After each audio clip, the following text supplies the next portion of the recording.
जय श्री राधे कृष्ण। जय श्री पुरुषोत्तम भगवान। प्रिय भक्तजनों, आप सभी का हमारे YouTube चैनल किशन कन्हैया का सच पर हार्दिक स्वागत है।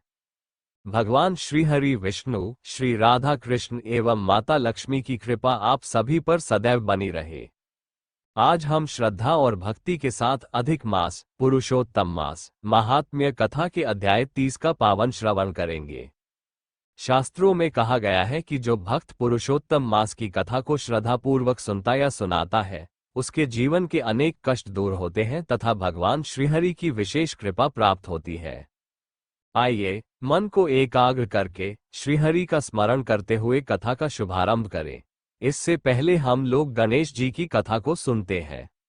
एक समय की बात है, धर्मध्वज नामक राजा की कन्या तुलसी वृंदा अत्यंत सुंदर, तेजस्विनी और भगवान विष्णु की परम भक्त थी। तुलसी माता ने मन में भगवान नारायण को पति रूप में पाने का संकल्प लिया और कठोर तपस्या करने लगी। तुलसी माता का गणेश जी से मिलन। एक दिन तुलसी माता तीर्थों का भ्रमण करते हुए गंगा तट पर पहुंची। वहां उन्होंने भगवान गणेश को गहन तपस्या में लीन देखा। गणेश जी अत्यंत तेजस्वी और दिव्य स्वरूप में विराजमान थे। तुलसी माता उनके रूप और तेज से अत्यंत प्रभावित हुई। उनके मन में गणेश जी को पति बनाने की इच्छा जागृत हो गई। तुलसी ने विनम्रतापूर्वक कहा, हे देव, आप मुझे पति रूप में स्वीकार करें। गणेश जी का उत्तर। भगवान गणेश ब्रह्मचर्य और तपस्या में लीन थे। उन्होंने तुलसी माता से कहा, हे देवी, मैं विवाह नहीं करना चाहता। मेरा मन तप और साधना में लगा हुआ है, अतः मैं आपके प्रस्ताव को स्वीकार नहीं कर सकता। ये सुनकर तुलसी माता को अत्यंत दुख हुआ। तुलसी माता का श्राप। क्रोधित होकर तुलसी माता ने गणेश जी को श्राप दे दिया, हे गणेश, तुम्हारा विवाह अवश्य होगा। श्राप सुनकर गणेश जी ने भी उत्तर में तुलसी को श्राप दिया, हे देवी, तुम्हारा विवाह एक असुर से होगा। इसके बाद तुलसी माता को अपनी भूल का एहसास हुआ। उन्होंने गणेश जी से क्षमा मांगी। गणेश जी का वरदान। गणेश जी ने प्रसन्न होकर कहा, तुम भगवान विष्णु की परम प्रिय बनोगी। समस्त देवताओं की पूजा में तुम्हारा विशेष महत्व होगा। तुम्हारे बिना भगवान विष्णु की पूजा पूर्ण नहीं मानी जाएगी। लेकिन गणेश जी ने यह भी कहा, मेरी पूजा में तुलसी पत्र अर्पित नहीं किए जाएंगे। इसी कारण आज भी गणेश पूजा में तुलसी नहीं चढ़ाई जाती। श्राप का फल। गणेश जी के श्राप के अनुसार तुलसी माता का विवाह असुरराज शंखचूड़ से हुआ। शंखचूड़ भगवान विष्णु के परम भक्त थे। बाद में अनेक घटनाओं के पश्चात शंखचूड़ का वध हुआ और तुलसी माता ने अपना शरीर त्याग दिया। उनकी दिव्य शक्ति से तुलसी का पवित्र पौधा प्रकट हुआ। भगवान विष्णु ने तुलसी को अपनी प्रिय पत्नी के समान सम्मान दिया। तभी से विष्णु पूजा में तुलसी का अत्यंत महत्व माना जाता है। क्या गणेश जी और तुलसी माता का विवाह हुआ था? नहीं। पौराणिक कथाओं के अनुसार गणेश जी और तुलसी माता का विवाह नहीं हुआ था।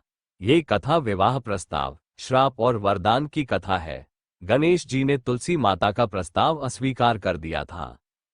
कथा से मिलने वाली शिक्षा। क्रोध में कभी श्राप या कठोर वचन नहीं बोलने चाहिए। तप, संयम और संकल्प का सम्मान करना चाहिए। भगवान की भक्ति अंततः कल्याणकारी होती है। तुलसी माता भगवान विष्णु को अत्यंत प्रिय है। गणेश जी की पूजा में तुलसी अर्पित नहीं की जाती। बोलिए श्री गणेश भगवान की जय, तुलसी माता की जय, श्री हरि विष्णु भगवान की जय।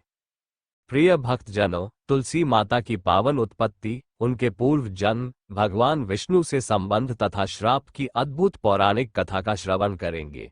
ये कथा मुख्य रूप से पद्म पुराण, ब्रह्मवैवर्त पुराण और स्कंद पुराण में वर्णित है। गोलोक में तुलसी का पूर्व जन्म। प्राचीन काल में भगवान श्री कृष्ण के दिव्य धाम गोलोक में एक परम सुंदर गोपी रहती थी, जिनका नाम वृंदा था। वृंदा भगवान श्री कृष्ण की अनन्य भक्त थी। वे हर समय श्री कृष्ण के ध्यान और सेवा में लीन रहती थी।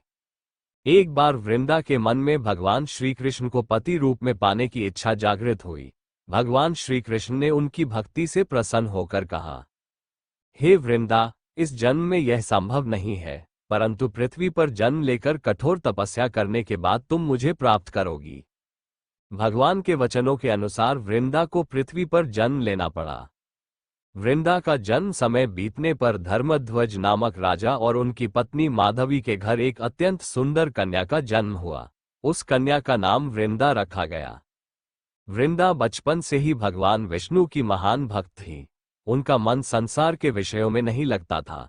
वे दिन रात भगवान का नाम जपती रहती थी। युवावस्था में पहुंचने पर उन्होंने भगवान विष्णु को पति रूप में पाने के लिए कठोर तपस्या आरंभ कर दी। ब्रह्मा जी का वरदान वृंदा की कठिन तपस्या से प्रसन्न होकर ब्रह्मा जी प्रकट हुए और बोले, हे पुत्री, वर मांगो। वृंदा ने कहा, मैं भगवान विष्णु को पति रूप में प्राप्त करना चाहती हूँ। ब्रह्मा जी बोले, तुम्हारी इच्छा अवश्य पूर्ण होगी, लेकिन पहले तुम्हें एक महान असुर से विवाह करना होगा।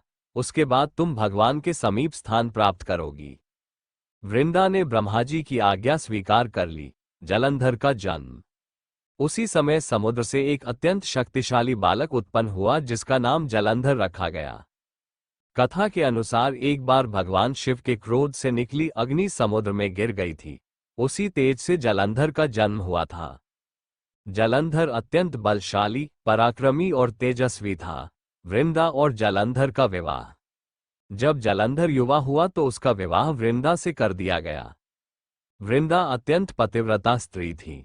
उनके पतिव्रत धर्म की शक्ति के कारण जलंधर को कोई भी देवता पराजित नहीं कर पाता था। वृंदा की पवित्रता ही जलंधर का सबसे बड़ा कवच बन गई।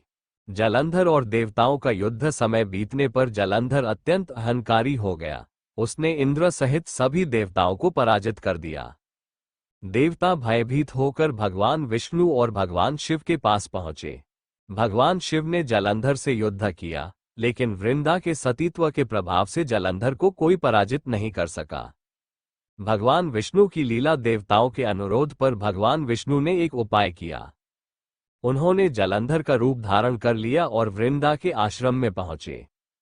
वृंदा ने उन्हें अपना पति समझकर उनका स्वागत किया, लेकिन कुछ समय बाद अपने योग बल से वृंदा को ज्ञात हो गया कि यह उनके पति नहीं बल्कि स्वयं भगवान विष्णु है।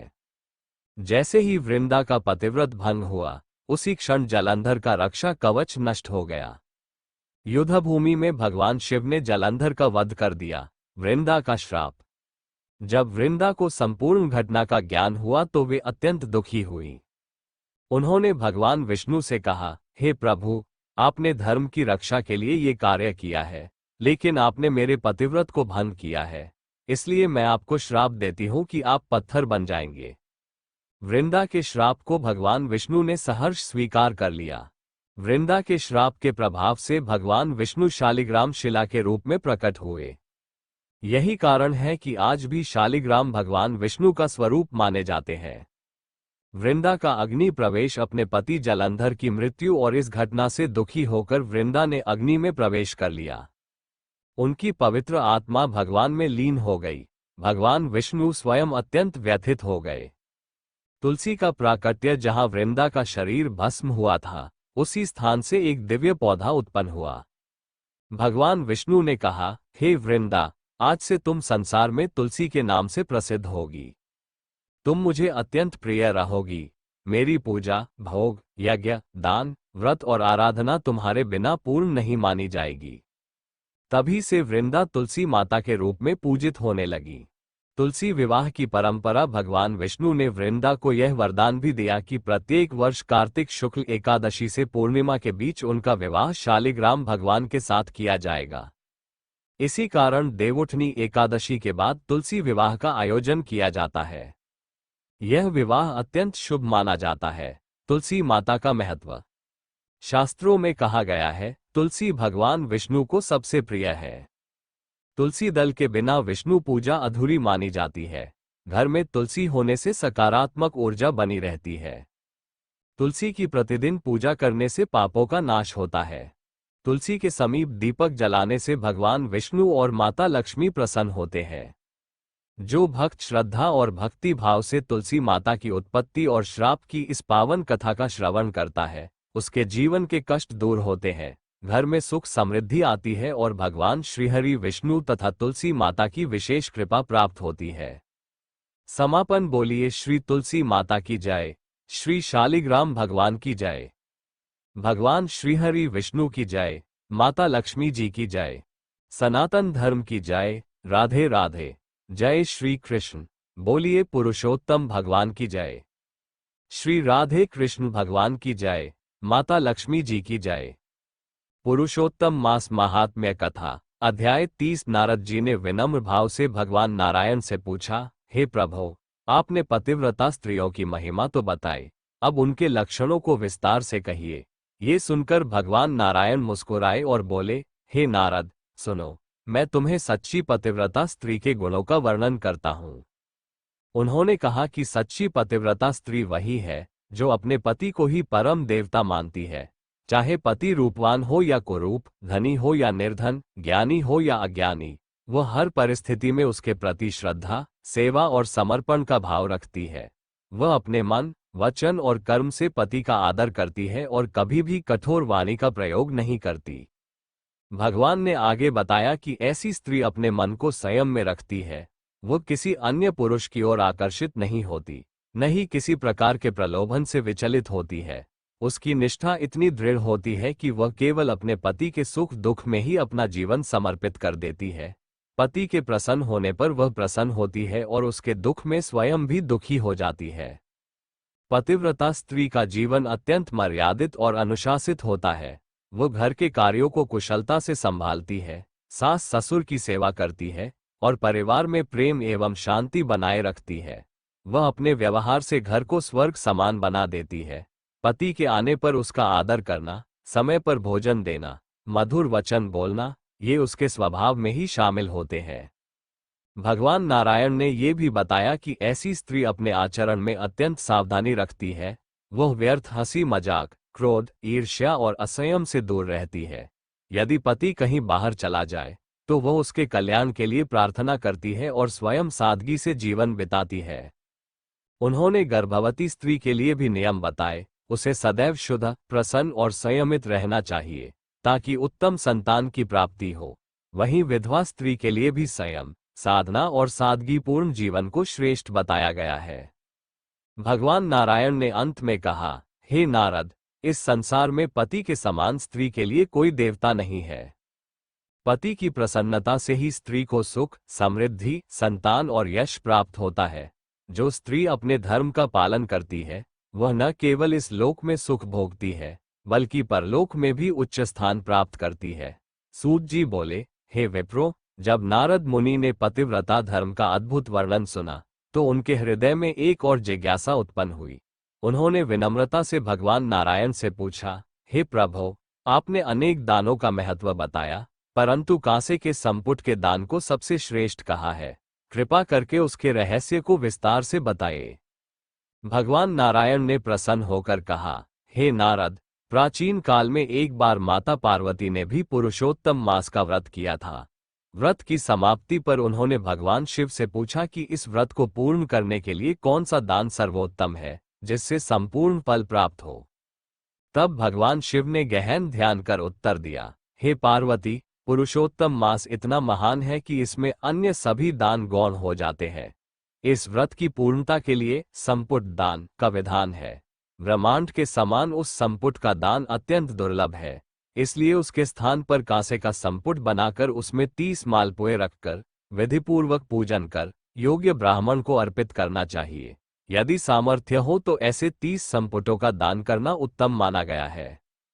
भगवान शिव के वचनों को सुनकर माता पार्वती अत्यंत प्रसन्न हुई और उन्होंने श्रद्धापूर्वक वही दान कर अपने व्रत को पूर्ण किया। ये कथा सुनकर नारद मुनि का हृदय भक्ति से भर उठा।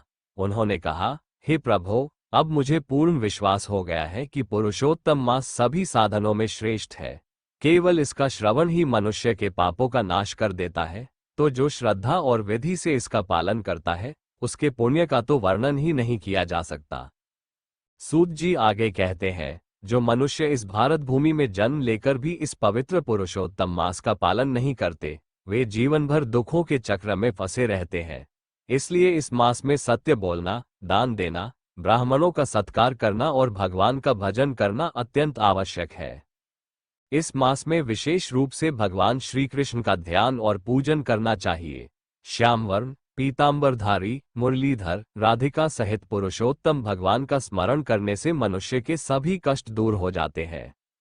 सूत जी ने ये भी कहा कि इस महात्म्य का श्रवण, पठन और लेखन अत्यंत फलदायक है। जो इसे लिखकर, सजाकर ब्राह्मण को दान देता है, वह अपने कुलों का उद्धार कर दुर्लभ गोलोक धाम को प्राप्त करता है। यहाँ तक कि एक श्लोक का श्रवण भी महान पापों को नष्ट करने वाला है। ये दिव्य कथा सुनकर नैमिषारण्य के सभी ऋषि मुनि अत्यंत प्रसन्न हो उठे। उन्होंने सूत जी की महिमा का गुणगान किया और उन्हें आशीर्वाद दिया कि वे सदा इसी प्रकार भगवान की पावन कथाओं का प्रसार करते रहें। इस प्रकार यह पुरुषोत्तम मास का महात्म्य कल्पवृक्ष के समान है। जो भी श्रद्धा से इसका आश्रय लेता है, वो अपने सभी अभिलाषित फल प्राप्त कर अंततः भगवान के दिव्य धाम को प्राप्त होता है।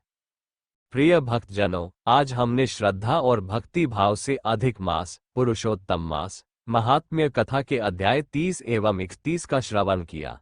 भगवान श्रीहरि की असीम कृपा से यह पावन कथा पूर्ण हुई। इस कथा के श्रवण, मनन और कीर्तन से मनुष्य के समस्त पाप नष्ट होते हैं। जीवन में सुख, शांति, समृद्धि और भगवान की भक्ति की प्राप्ति होती है। शास्त्रों में कहा गया है कि जो श्रद्धापूर्वक पुरुषोत्तम मास की कथा सुनता है, सुनाता है अथवा दूसरों को सुनने के लिए प्रेरित करता है, उस पर भगवान श्री कृष्ण और माता लक्ष्मी की विशेष कृपा बनी रहती है। उसके घर में धन, धान्य, सुख, सौभाग्य और मंगल का वास होता है तथा उसके सभी कष्ट दूर होते हैं। हे पुरुषोत्तम प्रभु, यदि कथा श्रवण, वाचन या वर्णन में हमसे कोई त्रुटि हुई हो, कोई शब्द अशुद्ध बोला गया हो अथवा किसी प्रकार की भूल हुई हो तो हमें क्षमा करें। हमारी इस अल्प भक्ति को स्वीकार करके अपने श्रीचरणों में स्थान प्रदान करें। आइए सभी भक्त मिलकर भगवान श्रीहरि से प्रार्थना करें। त्वमेव माता च पिता त्वमेव, त्वमेव बंधुश्च सखा त्वमेव, त्वमेव विद्याद्रविणः त्वमेव, त्वमेव सर्वं मम देवदेव। हे प्रभु, आप ही हमारे माता पिता, बंधु, सखा और सर्वस्व हैं। हमारे जीवन को धर्म, भक्ति और सदाचार के मार्ग पर चलाने की कृपा करें। जो भी भक्त इस कथा को सुन रहे हैं, उन सभी के जीवन में सुख, शांति, आरोग्य, समृद्धि और भगवान के प्रति अटूट श्रद्धा बनी रहे। उनके सब प्रिय भक्तों, आज हम मां महालक्ष्मी की कृपा प्राप्त करने के लिए अत्यंत पवित्र और चमत्कारी स्तुति कनकधारा स्तोत्र का पाठ करने जा रहे हैं। कहा जाता है कि इस स्तोत्र की रचना आदि शंकराचार्य जी ने की थी, जब उन्होंने एक गरीब ब्राह्मणी की दरिद्रता देखकर मां लक्ष्मी से करुणा की प्रार्थना की। तब मां लक्ष्मी प्रसन्न होकर उस घर में सोने की वर्षा कर दी थी। उसी करुणा से भरी प्रार्थना को कनकधारा स्तोत्र कहा जाता है। इस पवित्र स्तोत्र का श्रद्धा और भक्ति भाव से पाठ करने से मां लक्ष्मी की विशेष कृपा प्राप्त होती है, घर की दरिद्रता दूर होती है और जीवन में सुख, समृद्धि और धन धान्य की वृद्धि होती है। इसलिए कहा जाता है कि जो व्यक्ति सच्चे मन से कनकधारा स्तोत्र का पाठ करता है, उसके जीवन में मां लक्ष्मी की कृपा अवश्य बरसती है। तो आइए मन को शांत करके मां लक्ष्मी का ध्यान करते हुए पूरी श्रद्धा और भक्ति भाव से कनकधारा स्तोत्र का पवित्र पाठ आरंभ करते हैं। सबसे पहले सभी भक्त मिलकर बोलें, जय माता लक्ष्मी, महालक्ष्मी माता की जय। कनकधारा स्तोत्रम हिंदी पाठ जैसे भ्रमरी अधखिले कुसुमों से अलंकृत तमाल तरु का आश्रय लेती है, उसी प्रकार जो प्रकाश श्रीहरि के रोमांच से सुशोभित श्रीअंगों पर निरंतर पड़ता रहता है तथा जिसमें संपूर्ण ऐश्वर्य का निवास है, संपूर्ण मंगलों की अधिष्ठात्री देवी भगवती महालक्ष्मी का वह कटाक्ष मेरे लिए मंगलदायी हो। जैसे भ्रमरी महान कमल दल पर मंडराती रहती है, उसी प्रकार जो श्रीहरि के मुखारविंद की ओर बराबर प्रेमपूर्वक जाती है और लज्जा के कारण लौट आती है, समुद्र कन्या लक्ष्मी की वह मनोहर मुग्ध दृष्टिमाला मुझे धन संपत्ति प्रदान करे।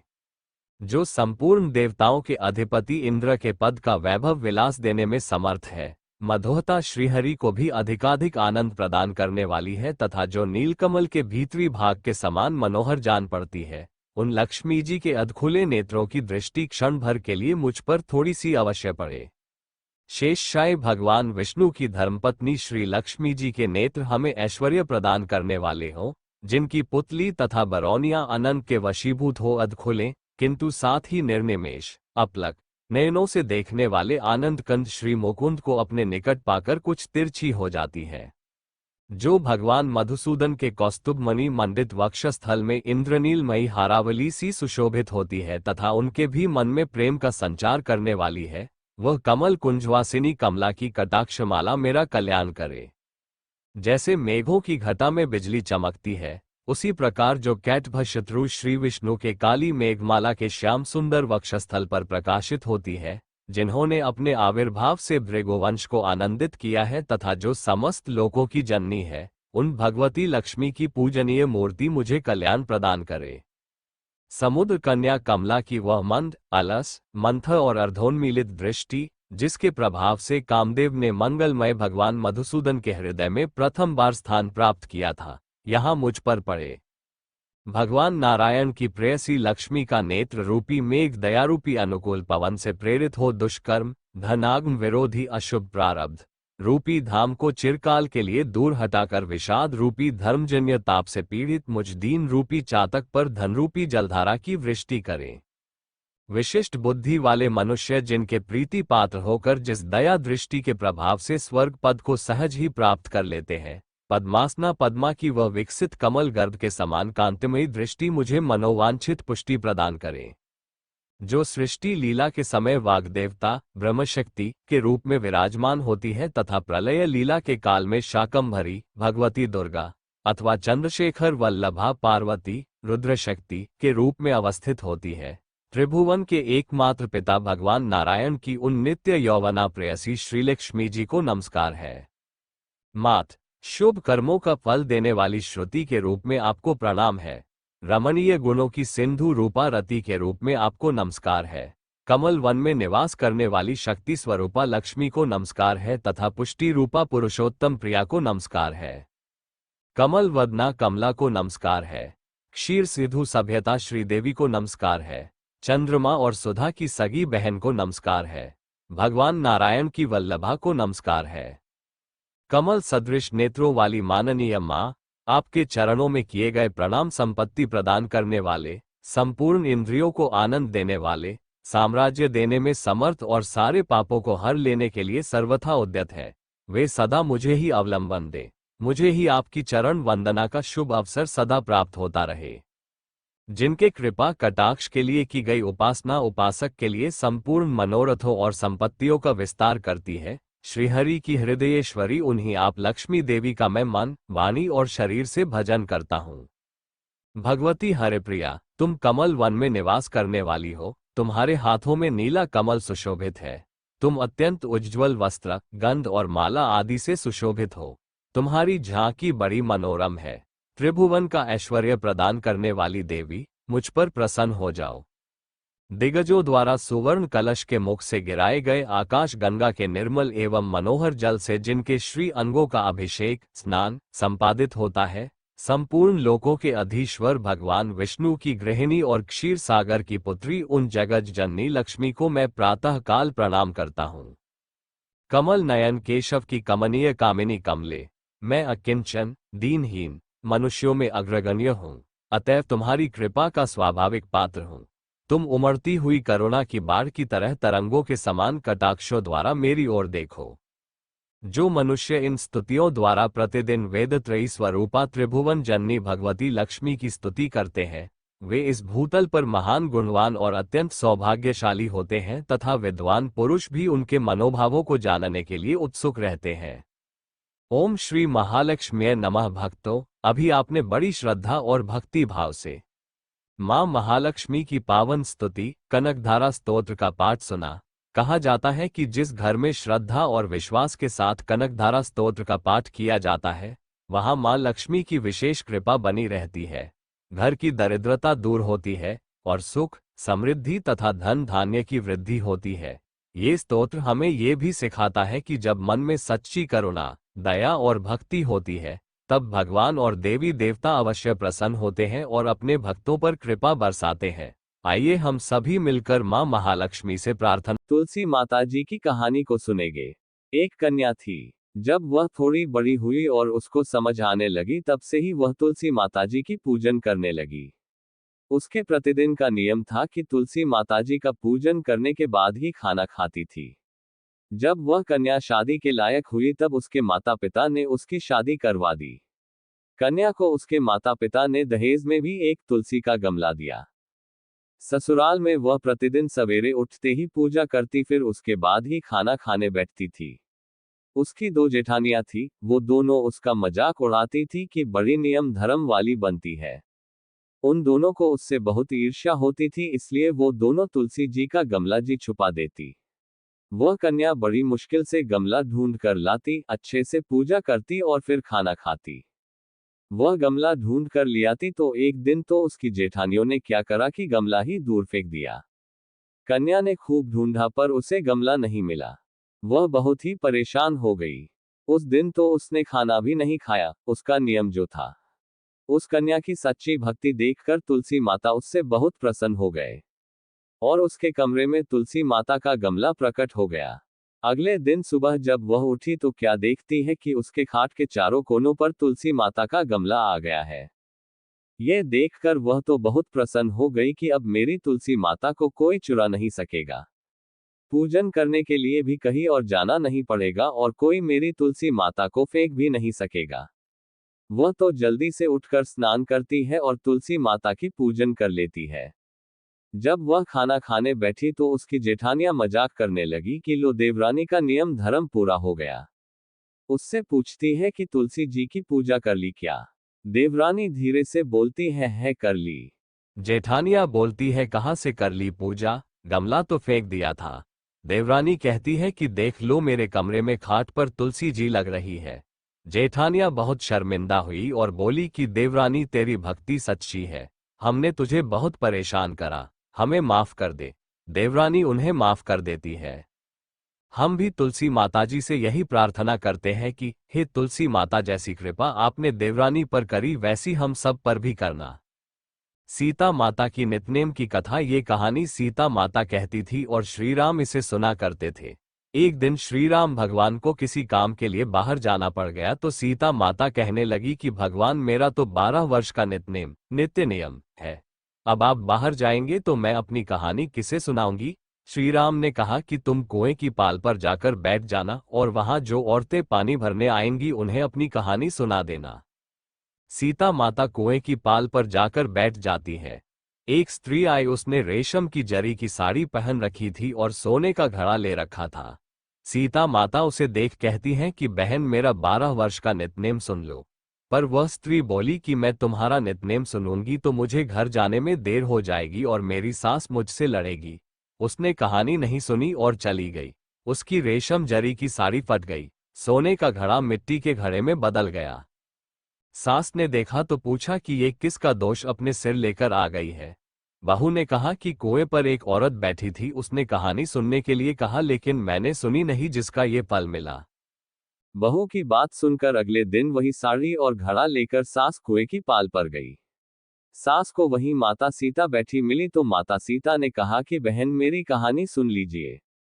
सास बोली कि एक बार छोड़, मैं तो 4 बार कहानी सुन लूंगी। राम आए लक्ष्मण आए देश के पुजारी आए, नितनेम का नेम लाए आओ राम बैठो राम। तपी रसोई जियो राम, माखन मिश्री खाओ राम। दूध बताशा पियो राम, सूत के पल का मोठो राम। शाल दुशाला पोठो राम, शाल दुशाला ओढ़ो राम। जब बोलूं जब राम ही राम, राम सवारे सबके काम। खाली घर भंडार भरेंगे, सबका बेड़ा पार करेंगे, श्री राम जय जय राम। सास बोली कि बहन कहानी तो बहुत अच्छी लगी। कहानी सुनकर सास घर चली गई और उसकी साड़ी फिर से रेशम जरी की बन गई। मिट्टी का घड़ा फिर सोने के घड़े में बदल गया। बहू कहने लगी सासू माँ, आपने ये सब कैसे किया। सास ने कहा कि बहू तू दोष लगा के आई थी और मैं अब दोष उतार कर आ रही हूँ। बहू ने फिर पूछा कि वह कुएं वाली स्त्री कौन है। सास बोली कि वे सीता माता थी। वे पुराने से नया कर देती है, खाली घर में भंडार भर देती है, वह लक्ष्मी जी का वास घर में कर देती है, आदमी की जो भी इच्छा हो उसे पूरा कर देती है। बहू बोली कि कहानी मुझे भी सुना दो। सास बोली कि ठीक है तुम भी सुनो और सास ने कहानी शुरू की। राम आए लक्ष्मण आए देश के पुजारी आए, नितनेम का नेम लाए आओ राम बैठो राम। तपी रसोई जियो राम, माखन मिश्री खाओ राम। दूध बताशा पियो राम, सूत के पल का मोठो राम। शाल दुशाला पोठो राम, शाल दुशाला ओढ़ो राम, जब बोलूं जब राम ही राम, राम सवारे सबके काम। खाली घर भंडार भरेंगे, सबका बेड़ा पार करेंगे, श्री राम जय जय राम। कहानी सुनकर बहू बोली कि कहानी तो बहुत अच्छी है। सास ने कहा कि ठीक है, इस कहानी को रोज कहा करेंगे। अब सास बहू रोज सवेरे उठती, नहाती धोती और पूजा करने के बाद नित्यनेम की सीता की कहानी कहती। एक दिन उनके यहाँ एक पड़ोस की औरत आई और बोली कि बहन जरा सी आंच देना, तो वह बोली कि आंच तो अभी हमने जलाई ही नहीं। पड़ोसन ने कहा कि तुम सुबह 4 बजे से उठकर क्या कर रही हो? फिर उन्होंने कहा कि सुबह उठकर हम पूजा करते हैं, फिर सीता माता की नित्यनेम की कहानी कहते हैं। पड़ोसन ने उनकी बात सुनकर फिर कहा कि सीता माता की कहानी कहने से तुम्हें क्या मिला? वे बोली कि इनकी कहानी कहने से घर में भंडार भर जाते हैं, सारे काम सिद्ध होते हैं, मन की इच्छा भी पूरी होती है। पड़ोसन कहती है कि बहन कहानी तो मुझे भी सुना दो। फिर वो बोली कि ठीक है, तुम भी यह कहानी सुन लो। राम आए लक्ष्मण आए, देश के पुजारी आए, नित्यनेम का नेम लाए, आओ राम बैठो राम, तपी रसोई जियो राम, माखन मिश्री खाओ राम। दूध बताशा पियो राम, सूत के पल का मोठो राम, शाल दुशाला पोठो राम, शाल दुशाला ओढ़ो राम। जब बोलूं जब राम ही राम, राम सवारे सबके काम, खाली घर भंडार भरेंगे, सबका बेड़ा पार करेंगे। श्री राम जय जय राम। सारी कहानी सुनने के बाद पड़ोसन कहने लगी, बहन कहानी तो मुझे बहुत अच्छी लगी। अब वो पड़ोसन भी नित्यनेम सीता माता की कहानी कहने लगी। कहानी कहने से सीता माता ने पड़ोसन के भी भंडार भर दिए। अब तो पूरे मोहल्ले में नित्यनेम की कथा चल पड़ी, हर किसी की मनोकामना पूरी होने लगी। हे सीता माता, जैसे आपने उनके भंडार भरे, वैसे ही आप हमारे भी भंडार भरना, कहानी सुनने वाले के भी और कहानी कहने वाले के भी। अब गीता के 15वें अध्याय का महात्म्य सुनो। गौदेश में कृपाण नरसिंह नामक एक राजा थे, जिनकी तलवार की धार से युद्ध में देवता भी परास्त हो जाते थे। उनका बुद्धिमान सेनापति शस्त्र और शास्त्र की कलाओं का भंडार था। उसका नाम था सरब मेरुंड। उसकी भुजाओं में प्रचंड बल था। एक समय उस पापी ने राजकुमारों सहित महाराज का वध करके स्वयं ही राज्य करने का विचार किया। इस निश्चय के कुछ ही दिनों बाद वह हैजे का शिकार होकर मर गया। थोड़े समय में वह पापात्मा अपने पूर्व कर्म के कारण सिंधुदेश एक तेजस्वी घोड़ा हुआ। उसका पेट सटा हुआ था। घोड़े के लक्षणों का ठीक ठीक ज्ञान रखने वाले किसी वैश्य के पुत्र ने बहुत सा मूल्य देकर उस अश्व को खरीद लिया और बड़े यत्न के साथ उसे राजधानी तक वह ले आया। वैश्य कुमार वह अश्व राजा को देने के लिए लाया था। यद्यपि राजा उससे परिचित थे, तथापि द्वारपाल ने जाकर उसके आगमन की सूचना की। राजा ने पूछा, किस लिए आए हो? तब उसने स्पष्ट शब्दों में उत्तर दिया, देव, सिंधु देश में एक उत्तम लक्षणों से संपन्न अश्व था, जिसे तीनों लोकों का एक रत्न समझकर मैंने बहुत सा मूल्य देकर खरीद लिया है। राजा ने आज्ञा दी, उस अश्व को यहाँ ले आओ। वास्तव में वह घोड़ा गुणों में उच्च श्रवा के समान था। सुंदर रूप का तो मानो घर ही था, शुभ लक्षणों का समुद्र जान पड़ता था। वैश्य घोड़ा ले आया और राजा ने उसे देखा। अश्व का लक्षण जानने वाले अमात्यों ने उसकी बड़ी प्रशंसा की। सुनकर राजा अपार आनंद में निमग्न हो गए और उन्होंने वैश्य को मुहमांगा सुवर्ण देकर तुरंत ही उस अश्व को खरीद लिया। कुछ दिनों के बाद एक समय राजा शिकार खेलने के लिए उत्सुक हो उसी घोड़े पर चढ़कर वन में गए। वहां मृगों के पीछे इन्होंने अपना घोड़ा बढ़ाया। पीछे पीछे सब ओर से दौड़कर आते हुए समस्त सैनिकों का साथ छूट गया। वे हिरणों द्वारा आकृष्ट होकर बहुत दूर निकल गए। प्यास ने उन्हें व्याकुल कर दिया। तब वे घोड़े से उतरकर जल की खोज करने लगे। घोड़े को तो उन्होंने वृक्ष की डाली में बांध दिया और स्वयं एक चट्टान पर चढ़ने लगे। कुछ दूर जाने पर इन्होंने देखा कि एक पत्ते का टुकड़ा हवा से उड़कर शिलाखंड पर गिरा है। उसमें गीता के 15वें अध्याय का आधा श्लोक लिखा हुआ था। राजा उसे बांचने लगे। उनके मुख से गीता के अक्षर सुनकर घोड़ा तुरंत गिर पड़ा और अश्वों से उसकी मुक्ति हो गई तथा तुरंत ही दिव्य विमान पर बैठकर वह स्वर्गलोक को चला गया। तत्पश्चात राजा ने पहाड़ पर चढ़कर एक उत्तम आश्रम देखा, जहां नागकेसर, केले, आम और नारियल के वृक्ष लहरा रहे थे। आश्रम के भीतर एक ब्राह्मण बैठे हुए थे, जो संसार की वासनाओं से मुक्त थे। राजा ने उन्हें प्रणाम करके बड़ी भक्ति के साथ पूछा, ब्रह्म, मेरा अश्व जो अभी अभी स्वर्ग को चला गया है, उसमें क्या कारण है?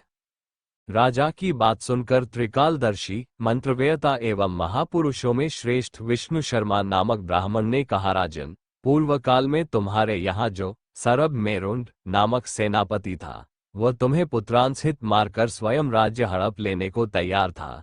इसी बीच में हैजे का शिकार होकर वह मृत्यु को प्राप्त हो गया। उसके बाद वह उसी पाप से घोड़ा हुआ था। यहाँ कहीं गीता के 15वें अध्याय का आधा श्लोक लिखा मिल गया था, उसे ही तुम बांचने लगे। उसी को तुम्हारे मुख से सुनकर वो अश्व स्वर्ग को प्राप्त हुआ है। तदनंतर राजा के पार्श्ववर्ती सैनिक उन्हें ढूंढते हुए वहां आ पहुंचे। उन सबके साथ ब्राह्मण को प्रणाम करके राजा प्रसन्नतापूर्वक वहां से चले और गीता के 15वें अध्याय के श्लोकाक्षरों से अंकित उसी पत्र को बाँच बाँच कर प्रसन्न होने लगे। उनके नेत्र हर्ष से खिल उठे थे। घर आकर उन्होंने मंत्रवेयता मंत्रियों के साथ अपने पुत्र सिंबल को राज्य सिंहासन पर अभिषिक्त किया और स्वयं 15वें अध्याय के जप से विशुद्धचित होकर मोक्ष प्राप्त कर लिया। अब हम लोग श्रीमद् भागवत गीता के 15वां अध्याय का श्रवण करेंगे। हे प्रभु, आप ही इस संसार के पालनहार, दुखों को दूर करने वाले और भक्तों का उद्धार करने वाले हैं। आज हम श्रीमद् भगवद गीता के 15वें अध्याय पुरुषोत्तम योग का पावन पाठ सुनेंगे। जो भक्त श्रद्धा और भक्ति से इस अध्याय का श्रवण करता है, उसके जीवन के अज्ञान का अंधकार दूर होता है और उसे भगवान की कृपा प्राप्त होती है। अध्याय 15 पुरुषोत्तम योग। भगवान श्री कृष्ण कहते हैं, ये संसार एक ऐसे पीपल के वृक्ष के समान है जिसकी जड़ ऊपर की ओर अर्थात परमात्मा में है और शाखाएं नीचे की ओर फैली हुई है। वेद उसके पत्तों के समान है। जो इस संसार रूपी वृक्ष को सही रूप से जान लेता है, वही सच्चा ज्ञानी है। ये संसार अनादि काल से चलता आ रहा है। मनुष्य इसमें मोह, माया, रिश्ते, धन और इच्छाओं में फंस जाता है, लेकिन इसकी वास्तविक जड़ परमात्मा है। यदि मनुष्य केवल शाखाओं में उलझा रहेगा तो कभी सत्य को नहीं जान पाएगा। जो मनुष्य इस संसार की अस्थिरता को समझ लेता है, वही ज्ञान प्राप्त करता है। उस संसार वृक्ष की शाखाएं ऊपर और नीचे सब ओर फैली हुई हैं। तीनों गुण सत्व, रज और तम उसे बढ़ाते हैं और विषय भोग उसकी कोपलों के समान है। उसकी जड़ें मनुष्य को कर्मों में बांधती रहती है। मनुष्य अपनी इच्छाओं और कर्मों के कारण बार बार संसार में फंसता है। काम, क्रोध, लोभ, मोह और अहंकार उसे बांध लेते हैं। इसी कारण जन्म मृत्यु का चक्र चलता रहता है। इस संसार वृक्ष का वास्तविक स्वरूप समझ में नहीं आता। न इसका आदि दिखाई देता है, न अंत। इस गहरी जड़ वाले संसार वृक्ष को वैराग्य रूपी तलवार से काट देना चाहिए। फिर उस परम पद की खोज करनी चाहिए जहां पहुंचकर जीव वापस संसार में नहीं लौटता। भगवान बताते हैं कि संसार का मोह कभी समाप्त नहीं होता। इसलिए मनुष्य को भगवान की भक्ति, सत्संग और वैराग्य अपनाना चाहिए। जब मन भगवान में लग जाता है, तब संसार के बंधन टूटने लगते हैं। जो मनुष्य अहंकार और मोह से मुक्त हो जाता है, जिसने इच्छाओं को त्याग दिया है और जो सुख दुख में समान रहता है, वही उस अविनाशी परम पद को प्राप्त करता है। जीवन में सम्मान मिले या अपमान, सुख मिले या दुख, जो हर परिस्थिति में भगवान को याद करता है, वही सच्चा भक्त है। जहां सूर्य, चंद्रमा और अग्नि भी प्रकाश नहीं दे सकते, वही मेरा परम धाम है। उसे प्राप्त करने वाला जीव फिर संसार में नहीं लौटता। विस्तार। भगवान का धाम दिव्य और शाश्वत है। वहां केवल आनंद ही आनंद है। जीवात्मा का स्वरूप ये जीवात्मा मेरा ही सनातन अंश है। वो मन और इंद्रियों के द्वारा संसार में संघर्ष करता रहता है। हर जीव में भगवान का अंश विद्यमान है, लेकिन अज्ञान के कारण मनुष्य स्वयं को केवल शरीर मान बैठता है। जैसे वायु सुगंध को एक स्थान से दूसरे स्थान तक ले जाती है, वैसे ही जीवात्मा शरीर छोड़कर दूसरे शरीर में जाती है। जीवात्मा कान, आंख, त्वचा, जीभ और नाक के माध्यम से विषयों का अनुभव करती है। अज्ञानी लोग आत्मा को नहीं देख पाते, लेकिन ज्ञानवान पुरुष उसे समझ लेते हैं। परमात्मा की महिमा, सूर्य का प्रकाश, चंद्रमा की शीतलता और अग्नि का तेज, सब मेरा ही स्वरूप है। मैं पृथ्वी में प्रवेश करके सभी प्राणियों को धारण करता हूं और चंद्रमा बनकर वनस्पतियों का पोषण करता हूं। मैं ही प्राणियों के शरीर में अग्नि बनकर भोजन को पचाता हूं। मैं सबके हृदय में स्थित हूं। स्मृति, ज्ञान और विस्मरण सब मुझसे ही होते हैं।